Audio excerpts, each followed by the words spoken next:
empowering women in Christ. Hallelujah. Shekinah ന്യൂസിൻ്റെ എല്ലാ പ്രിയ പ്രേക്ഷകർക്കും നമ്മുടെ കർത്താവായ യേശു ക്രിസ്തുവിൻ്റെ കൃപയും സമാധാനവും ആശംസിക്കുകയാണ്. പ്രഷില്ല പ്രോഗ്രാമിൻ്റെ ഈ എപ്പിസോഡിലേക്ക് എല്ലാവരെയും ഏറ്റവും സ്നേഹത്തോടെ സ്വാഗതം ചെയ്യുന്നു. എൻ്റെ പ്രിയ സഹോദരങ്ങളെ, നമ്മൾ പരിശുദ്ധ ബൈബിളിലെ പല വ്യക്തികളുടെ ജീവിതത്തിലൂടെയും യാത്ര ചെയ്യുകയുണ്ടായി. അവരെയെല്ലാം കർത്താവ് എന്തിനാണ് നമുക്ക് മുൻപിൽ പരിശുദ്ധ വചനത്തിലൂടെ തന്നിരിക്കുന്നതെന്ന് നമ്മൾ കാണുകയുണ്ടായി. അവരുടെ ജീവിതത്തിലെ പ്രതിസന്ധികളും പ്രശ്നങ്ങളും അവരെടുത്ത നിലപാടുകളും എല്ലാം നമ്മൾ കാണുകയുണ്ടായി. എൻ്റെ പ്രിയ സഹോദരങ്ങളെ, കഴിഞ്ഞ ആഴ്ച നമ്മൾ പഠിച്ചു നിർത്തിയത് ഉൽപ്പത്തി പുസ്തകത്തിലെ ലയയിലായിരുന്നു. നമ്മുടെ ഈ ശുശ്രൂഷയുടെ പ്രഷില്ല പ്രോഗ്രാമിലെ 25ാമത്തെ ക്യാരക്ടറായിരുന്നു ലയ. ലയയുടെ ജീവിതത്തിലും കർത്താവ് നാം ഓരോരുത്തരോടും സംസാരിച്ചിട്ടുണ്ട്. അതെന്തെല്ലാം എന്ന് നമ്മൾ ചിന്തിക്കുകയായിരുന്നു. തീർത്തും അവഗണിക്കപ്പെട്ട വേദനാജനകമായ ഒരു ജീവിതത്തിലൂടെ ലയ കടന്നുപോയത്. ലയ അവഗണിക്കപ്പെടുന്നതായി കർത്താവ് കണ്ട് അവളുടെ ജീവിതത്തിലേക്ക് കർത്താവ് അനുഗ്രഹങ്ങൾ ചൊരിഞ്ഞു. പക്ഷേ ആ അനുഗ്രഹങ്ങളെ തിരിച്ചറിയാൻ ലയ കുറച്ച് സമയമെടുത്തു. അതിനുശേഷം കർത്താവിനെ സ്തുതിക്കുന്ന ഒരു ജീവിതമായി ലയ മാറുകയായിരുന്നു. സങ്കീർത്തകനായ ദാവീദ് 30-ാം അധ്യായം 11-ാം തിരുവാക്യത്തിൽ ഇപ്രകാരം പറഞ്ഞു വെക്കുന്നുണ്ട്: അവിടുന്ന് എൻ്റെ വിലാപത്തെ ആനന്ദ നൃത്തമാക്കി മാറ്റി, അവിടുന്ന് എന്നെ ചാക്കുവസ്ത്രം അഴിച്ച് ആനന്ദമണിയിച്ചു. എൻ്റെ പ്രിയ സഹോദരങ്ങളെ, നമ്മുടെ ഓരോരുത്തരുടെയും ജീവിതത്തിൽ പ്രശ്നങ്ങളുണ്ട്, പ്രതിസന്ധികളുണ്ട്. ചാക്കു വസ്ത്രം അണിഞ്ഞ് വിലപിക്കേണ്ട രീതിയിലുള്ള വിഷമങ്ങളിലൂടെ കടന്നു പോകുന്നവരുണ്ട്. എന്നാൽ കർത്താവ് നമ്മുടെ ജീവിതത്തിൽ അതേ സമയത്ത് തന്നെ ഒത്തിരിയേറെ അനുഗ്രഹങ്ങൾ ചൊരിയുന്നുണ്ട്. ആ അനുഗ്രഹങ്ങളെ തിരിച്ചറിയുവാൻ, അതിനെ ഓർത്ത് നന്ദി പറയുവാൻ നമുക്ക് സാധിക്കുന്നുണ്ടോ? അപ്പോഴാണ് വിലാപത്തിനിടയിലും ആനന്ദമുള്ളവരായി നമുക്ക് മാറുവാനായി സാധിക്കുന്നത്. ലയയുടെ ജീവിതം അതല്ലേ നമുക്ക് കാണിച്ചു തന്നത്. അവളുടെ പ്രശ്നങ്ങളൊന്നും മാറിയിരുന്നില്ല, എല്ലാം അതുപോലെ തന്നെ മുന്നോട്ട് പോകുന്നു. പക്ഷേ അവൾ കർത്താവിനെ സ്തുതിക്കുന്നവളായി, തന്റെ ജീവിതത്തിലെ നന്മകളെ ഓർത്ത് നന്ദി പറയുന്നവളായി മാറുകയായിരുന്നു. ഈ ഒരു അനുഗ്രഹത്തിനായി, ഈ ഒരു കൃപയ്ക്കായി നമുക്കും പ്രാർത്ഥിക്കാം പ്രിയമുള്ളവരെ. ആനന്ദത്തോടെ മുന്നേറുവാൻ, ജീവിതത്തിലെ പ്രശ്നങ്ങളൊക്കെ ഉള്ളപ്പോഴും ആനന്ദത്തോടെ കർത്താവിൽ മുന്നേറുവാൻ നമുക്ക് സാധിക്കണം. ആ ഒരു കൃപയ്ക്കായി നമുക്ക് പ്രാർത്ഥിക്കാം. പരിശുദ്ധാത്മാവിനെ വിളിച്ച് ഇന്നത്തെ ശുശ്രൂഷകളെ നമുക്ക് ഏൽപ്പിച്ച് കർത്താവിന്റെ നയിപ്പിനായിട്ട് നമ്മെ തന്നെ സമർപ്പിച്ച് നമുക്ക് പ്രാർത്ഥിക്കാം. Hallelujah, hallelujah. കർത്താവേ, ആനന്ദത്താൽ ഞങ്ങളെ നിറയ്ക്കണമേ. ആനന്ദത്തോടെ അങ്ങേ സ്തുതിച്ച് ആരാധിച്ച് ജീവിക്കുവാനുള്ള ഒരു കൃപ കർത്താവേ ഞങ്ങൾക്ക് നൽകണമേ എന്ന് പ്രാർത്ഥിക്കുന്നു. Hallelujah, hallelujah.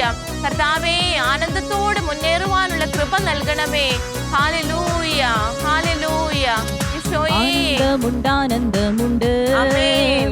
എനിക്ക് ആത്മാവിൽ ആനന്ദമുണ്ട്. ഹല്ലേലൂയ. ആനന്ദമുണ്ട്, ആനന്ദമുണ്ട്. എനിക്ക് യേശുവിൽ ആനന്ദമുണ്ട്. കർത്താവേ, ഞങ്ങൾ ഏറ്റെടുക്കുകയാണ്. ആനന്ദമുണ്ട്, ആനന്ദമുണ്ട്. ഹല്ലേലൂയ. എനിക്ക് ആത്മാവിൽ ആനന്ദമുണ്ട്. യേശുവേ. ആനന്ദമുണ്ട്, ആനന്ദമുണ്ട്. എനിക്ക് യേശുവിൽ ആനന്ദമുണ്ട്. ഹല്ലേലൂയ. ഹല്ലേലൂയ. പാടിയിടും ഞാൻ. Hallelujah, hallelujah. കർത്താവേ, ഞങ്ങൾ അങ്ങയെ സ്തുതിക്കുന്നു. ഹല്ലേലൂയ. പാടിയിടും ഞാൻ. Hallelujah, hallelujah. യേശുവേ, നന്ദി യേശുവേ. കർത്താവേ, ജീവിതത്തിന്റെ വ്യത്യസ്ത മേഖലകളിലൂടെ കടന്നു പോകുമ്പോഴും അങ്ങിൽ ആനന്ദിക്കുവാനുള്ള കൃപ നൽകുന്നതിനെ ഓർത്ത് കർത്താവേ നന്ദി പറയുകയാണ്. ഈ ഒരു അഭിഷേകത്തിൽ ഞങ്ങളെ മുന്നോട്ട് കൊണ്ടുപോകണമേ എന്ന് ഈശോയെ ഞങ്ങൾ പ്രാർത്ഥിക്കുകയാണ്. Hallelujah, hallelujah, hallelujah.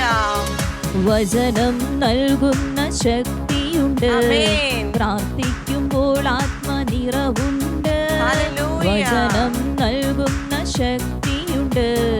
പ്രാർത്ഥിക്കുമ്പോൾ ആത്മനിറവുണ്ട്. ഞങ്ങൾ സ്വീകരിക്കുന്നു ഈശോയെ. യേശുനാഥനെ ആരാധിക്കുമ്പോൾ അവൻ എനിക്കായി നൽകുന്ന വിടുതലുണ്ട്. ഹല്ലേലൂയ.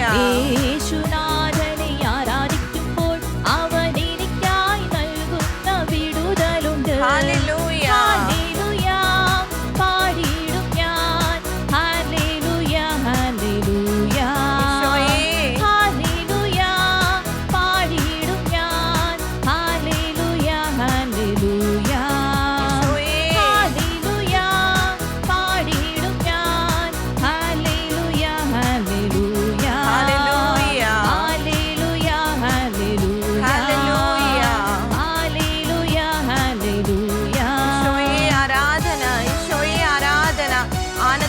വിശ്വാസത്തോടെ ഞങ്ങളുടെ ജീവിതത്തിൽ അങ്ങയോട് ചേർന്ന് മുന്നേറുവാൻ കർത്താവേ ഞങ്ങളെ സഹായിക്കണമേ. Hallelujah, hallelujah. അങ്ങയെ സ്തുതിച്ചുകൊണ്ട്, അങ്ങയെ ആരാധിച്ചുകൊണ്ട് ആനന്ദത്തോടെ മുന്നേറുവാൻ കർത്താവേ ആ ഒരു വലിയ കൃപ ഞങ്ങൾ ഓരോരുത്തരുടെയും ജീവിതത്തിലേക്ക് പകരണമേ എന്ന് ഈശോയെ ഞങ്ങൾ പ്രാർത്ഥിക്കുകയാണ്. Hallelujah, hallelujah.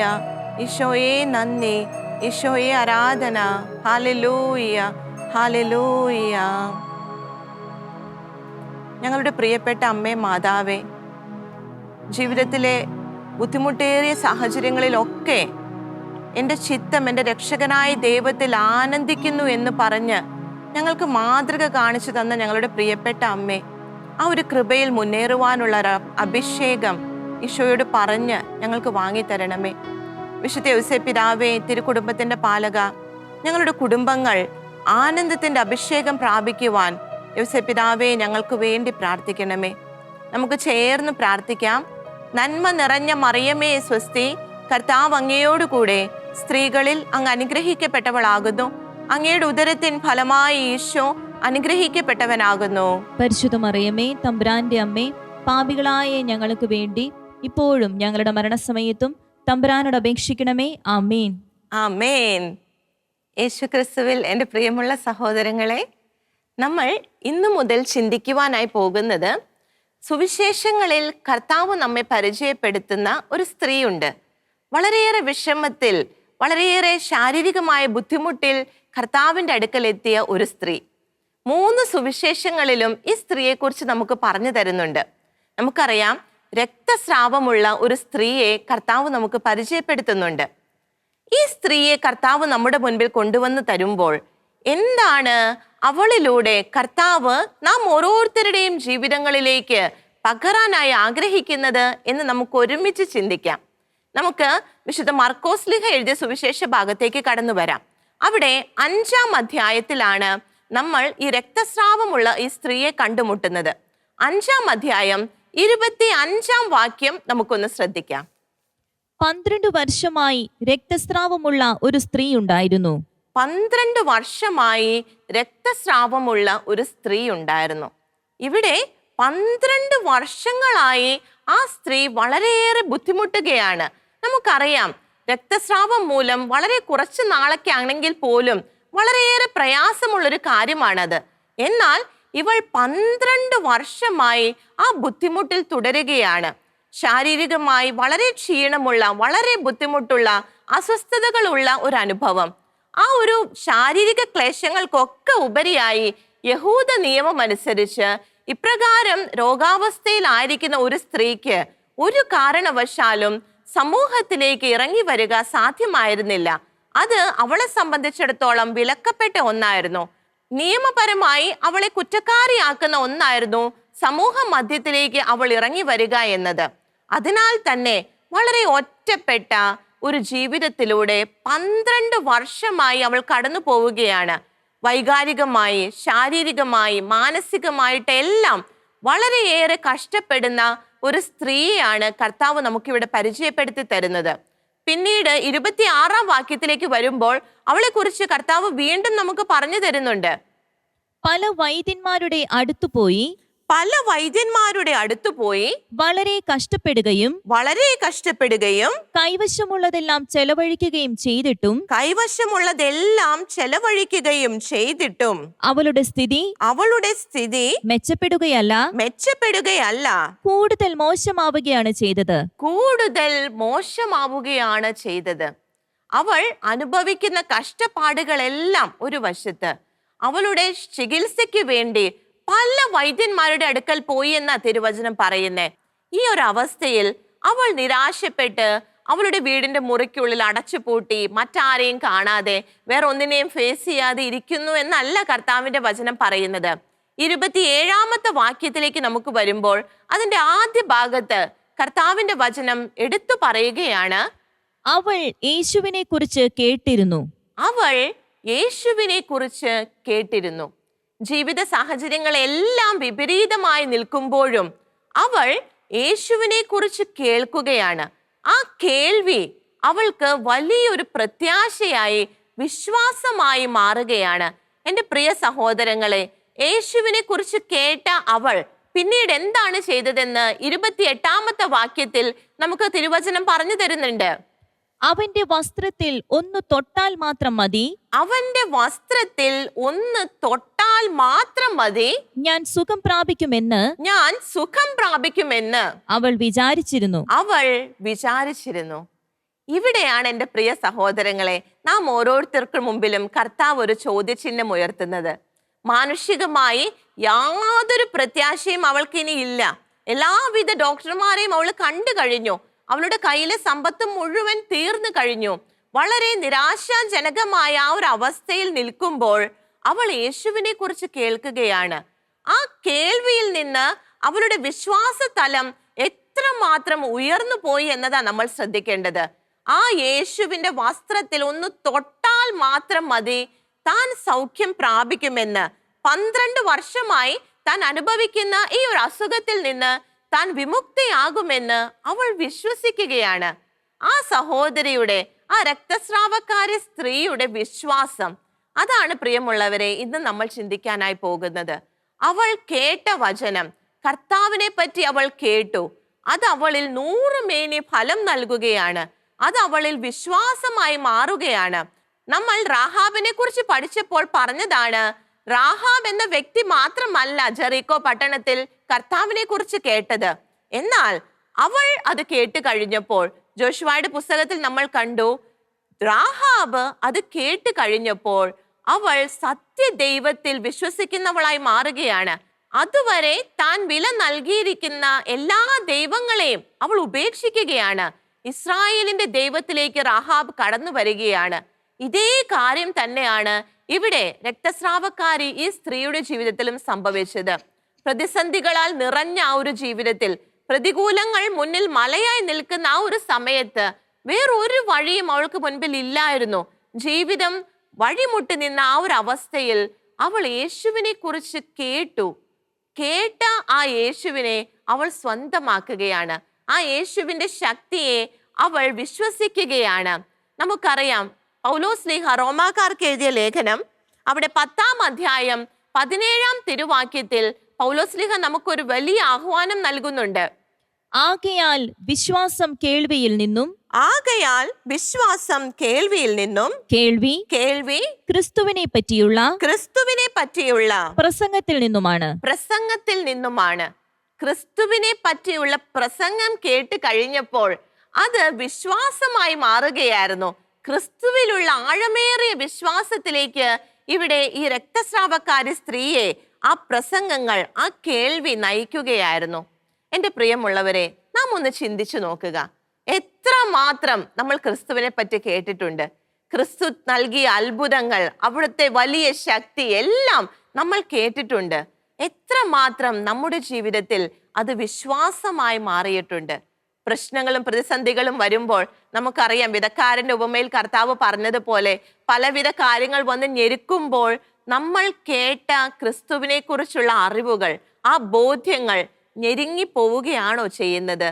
പാറപ്പുറത്ത് വീണ പോലെ ഉണങ്ങി പോവുകയാണോ ചെയ്യുന്നത്? നമ്മൾ ചിന്തിക്കുക പ്രിയമുള്ളവരെ. അത് 100 മേനി ഫലം നൽകാനാ കർത്താവ് ആഗ്രഹിക്കുന്നേ. നമ്മളെ കർത്താവ് ക്രിസ്തുവിനെ പറ്റി, തന്നെ കുറിച്ച് നമ്മെ കേൾപ്പിച്ചിട്ടുണ്ടെങ്കിൽ എൻ്റെ പ്രിയ സഹോദരങ്ങളെ, അതിന് ഫലം നൽകാൻ നാം ഓരോരുത്തരും കടപ്പെട്ടവരാണ്. റാഹാബിന് അത് സാധിച്ചു. യാതൊരു സാധ്യതയും അവൾക്കില്ലായിരുന്നു. മറ്റൊന്നും കർത്താവിനെ കുറിച്ച് അവൾക്ക് അറിയത്തില്ലായിരുന്നു. പക്ഷേ ആ കേൾവി അവളിൽ വിശ്വാസമായി മാറുകയായിരുന്നു. ഇവിടെ രക്തസ്രാവക്കാരി സ്ത്രീ, അവളുടെ സാധ്യതകളെല്ലാം പ്രതികൂലമായിരുന്നു. എല്ലാ സാഹചര്യങ്ങളും അവൾക്കെതിരായിരുന്നു. പക്ഷേ കർത്താവിനെ കുറിച്ച് അവൾ കേട്ടിരുന്നു. ആ കേൾവിയിൽ നിന്ന് അവൾ എന്താണ് ആഗ്രഹിക്കുന്നത്? കർത്താവിന്റെ വസ്ത്രത്തിൽ ഒന്ന് തൊട്ടാൽ താൻ സൗഖ്യം പ്രാപിക്കും, തനിക്ക് രക്ഷ കിട്ടുമെന്ന് അവൾ വിശ്വസിക്കുകയാണ്. ആ വിശ്വാസം അനുസരിച്ച് അവൾ പോവുകയാണ്. നമുക്കറിയാം, കർത്താവിന്റെ കൂടെ ആ സമയത്ത് ഒത്തിരിയേറെ വലിയ ക്രൗഡാ ഉണ്ടായിരുന്നത്. ജനം തിങ്ങി ഞെരുങ്ങി കർത്താവിനെ ചുറ്റുമുണ്ടായിരുന്നു എന്ന് സുവിശേഷകൻ എടുത്തു പറയുന്നുണ്ട്.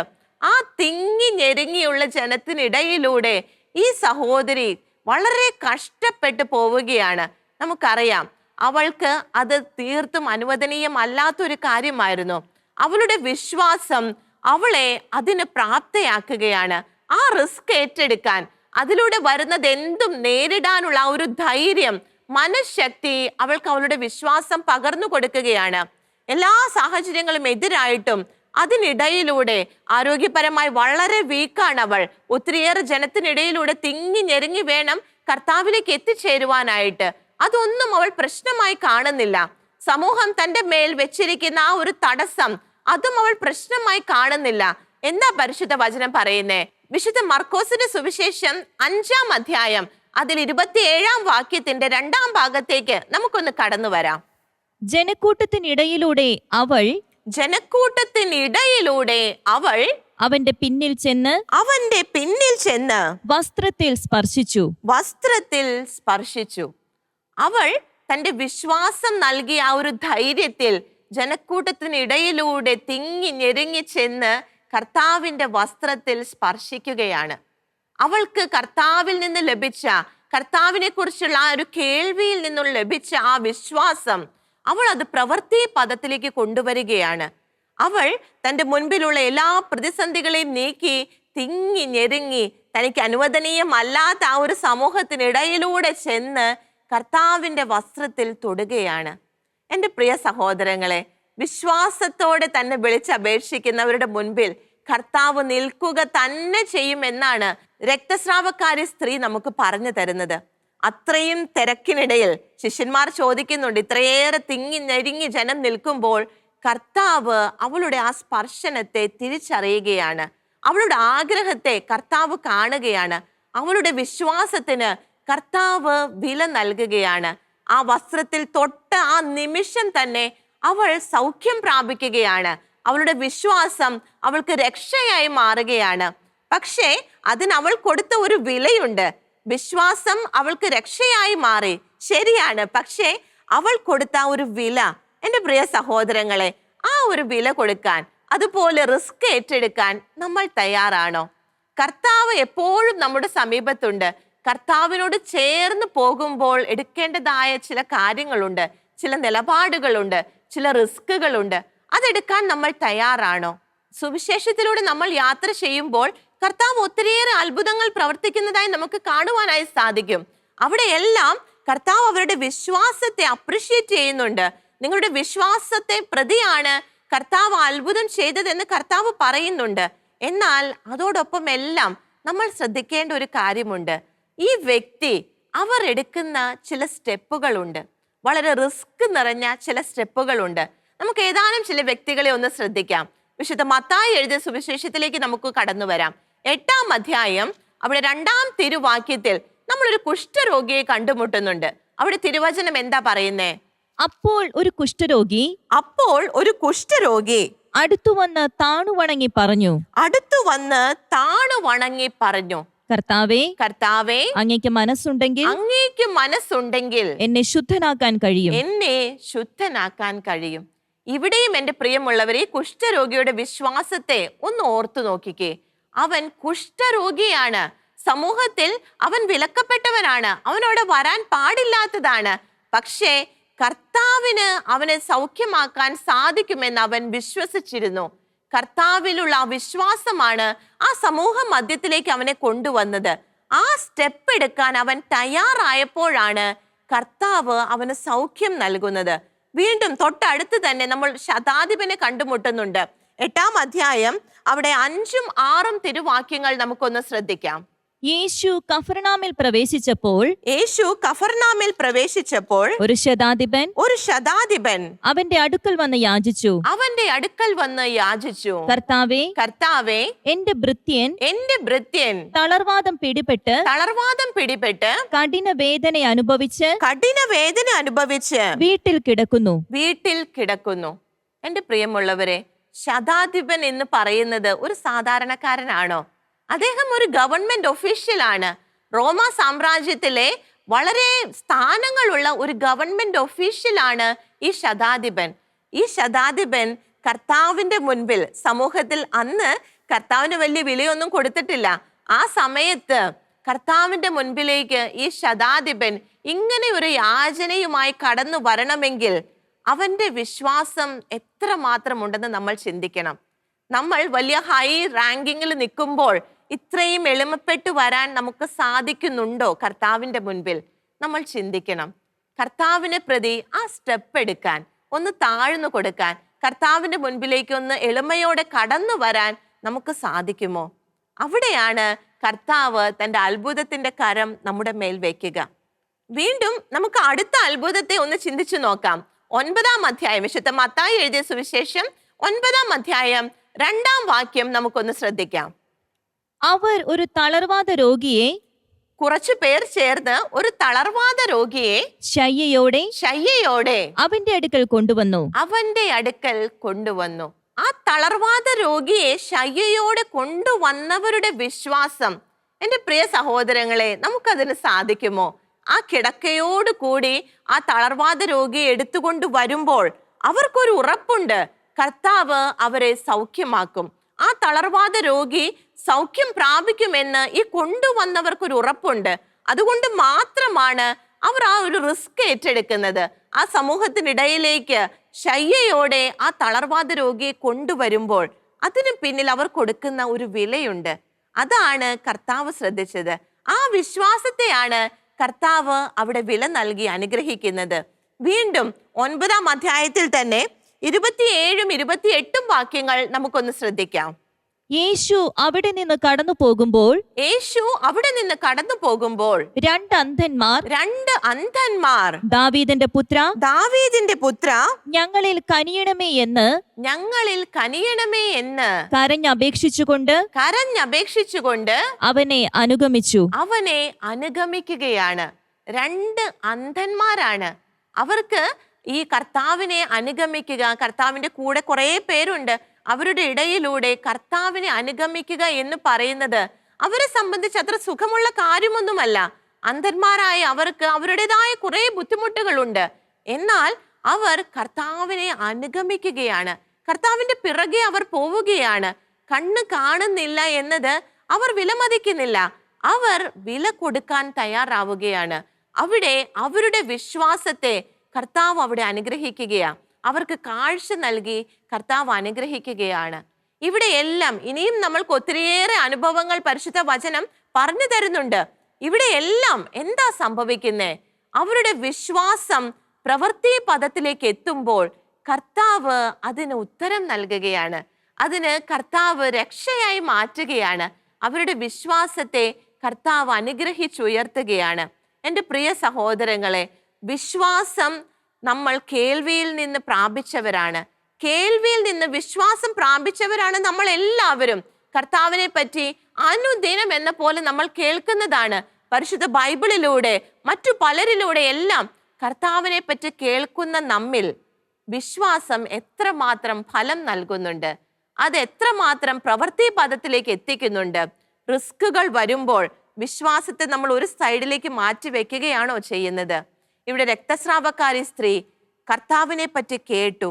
ആ കേൾവി അവൾക്ക് വിശ്വാസമായി മാറി. ആ വിശ്വാസം അവളുടെ പ്രവൃത്തി പദത്തിലേക്ക് ഒരു ആക്ഷൻ ആയിട്ട് മാറുകയാണ്. അപ്പോൾ കർത്താവ് അവിടെ പ്രവർത്തിക്കുകയാണ്.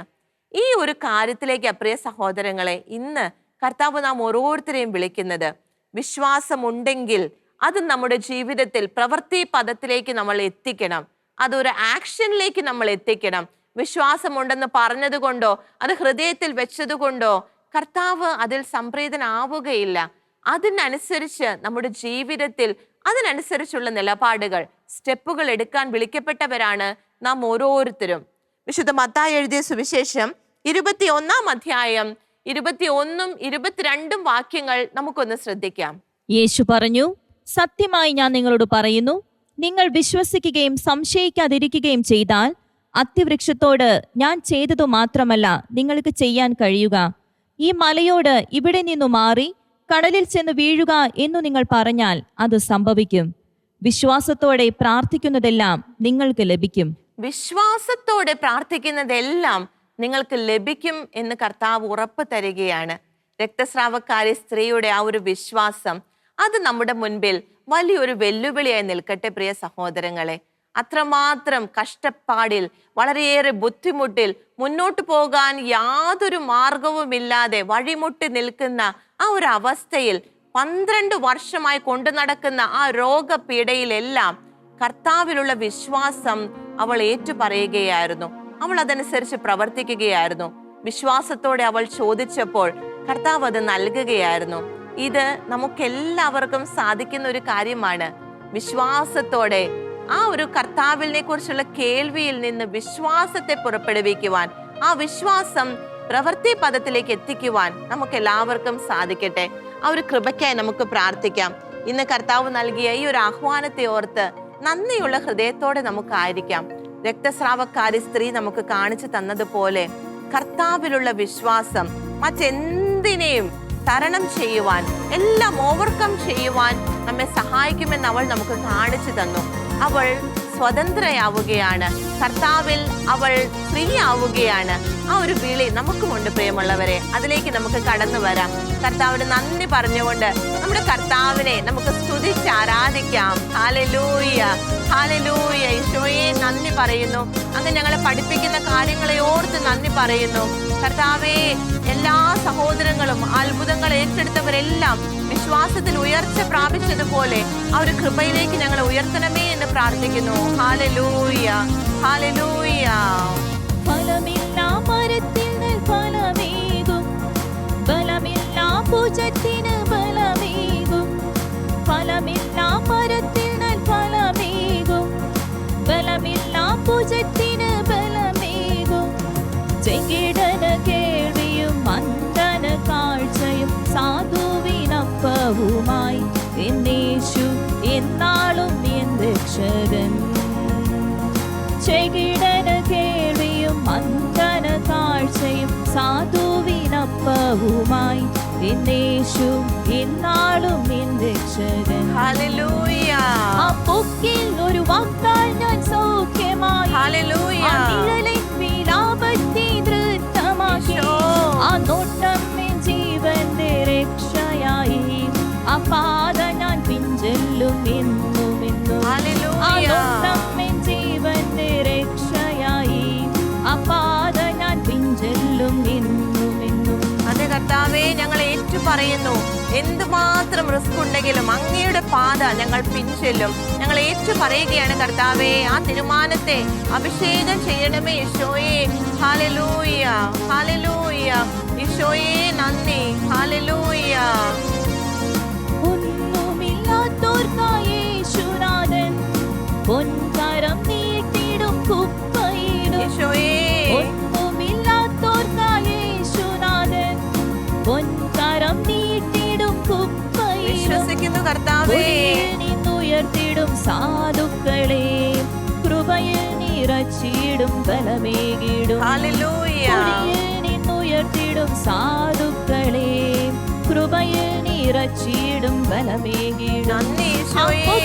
ഒരു വാക്കാൽ ഞാൻ സൗഖ്യമായി, ആ നിഴലിൻ വിലാപത്തെ നൃത്തമാക്കി, ആ നോട്ടം എൻ ജീവന്റെ രക്ഷയായി, ആ പാത ഞാൻ പിഞ്ചെല്ലും എന്നും എന്നും. ആ നോട്ടം എൻ ജീവന്റെ രക്ഷയായി, ആ പാത ഞാൻ പിഞ്ചെല്ലും എന്നും എന്നും. ഹല്ലേലൂയ. ആ നോട്ടം എൻ ജീവന്റെ രക്ഷയായി, ആ പാത ഞാൻ പിഞ്ചെല്ലും എന്നും എന്നും. Hallelujah, hallelujah. ഈശോയെ ഞങ്ങൾ നന്ദി പറയുകയാണ്. കർത്താവേ, ഞങ്ങളെ വഴി നടത്തുന്ന അങ്ങയുടെ സ്നേഹത്തിനെ ഓർത്ത് കർത്താവേ നന്ദി പറയുന്നു. Hallelujah, hallelujah. അങ്ങേ പാത പിൻചെല്ലാനുള്ള ആ ഒരു ധൈര്യം, ആ ഒരു വിശ്വാസം കർത്താവേ ഞങ്ങൾക്ക് പകരണമേ. Hallelujah, hallelujah. ഈശോയെ നന്ദി, ഈശോയെ നന്ദി. Hallelujah, hallelujah. ഈശോയെ നന്ദി. ഹല്ലേലൂയ. ആമേൻ. എൻ്റെ പ്രിയ സഹോദരങ്ങളെ, രക്തസ്രാവക്കാരി സ്ത്രീ നമുക്ക് പറഞ്ഞു തന്നതുപോലെ കർത്താവിനെ പിൻചെല്ലാനുള്ള ഒരു ധൈര്യം പ്രാപിച്ച് കർത്താവിനോടൊപ്പം നമ്മുടെ ജീവിതത്തിൽ നമുക്ക് മുന്നേറാം. ഈ ശുശ്രൂഷയെക്കുറിച്ചുള്ള നിങ്ങളുടെ അഭിപ്രായങ്ങളും നിർദ്ദേശങ്ങളും ഒക്കെ ഞങ്ങളെ അറിയിക്കുക. നിങ്ങളുടെ പ്രാർത്ഥനാ നിയോഗങ്ങളും അറിയിക്കുക. നമുക്ക് ഒരുമിച്ച് കർത്താവിൻ്റെ വേലയിൽ മുന്നോട്ട് പോകാം. കർത്താവ് എല്ലാവരെയും സമൃദ്ധമായി അനുഗ്രഹിക്കുകയും പരിപാലിക്കുകയും ചെയ്യട്ടെ. നിങ്ങളുടെ അഭിപ്രായങ്ങളും പ്രാർത്ഥനാ നിയോഗങ്ങളും ഞങ്ങളെ അറിയിക്കുക. ഞങ്ങളുടെ നമ്പർ 9495 198111. ഞങ്ങളുടെ ഇമെയിൽ priscilla@gmail.com. ഞങ്ങളുടെ address പ്രിഷില്ല Shekinah news, Thalikkode, Pattikkad PO, Thrissur, Kerala 680652.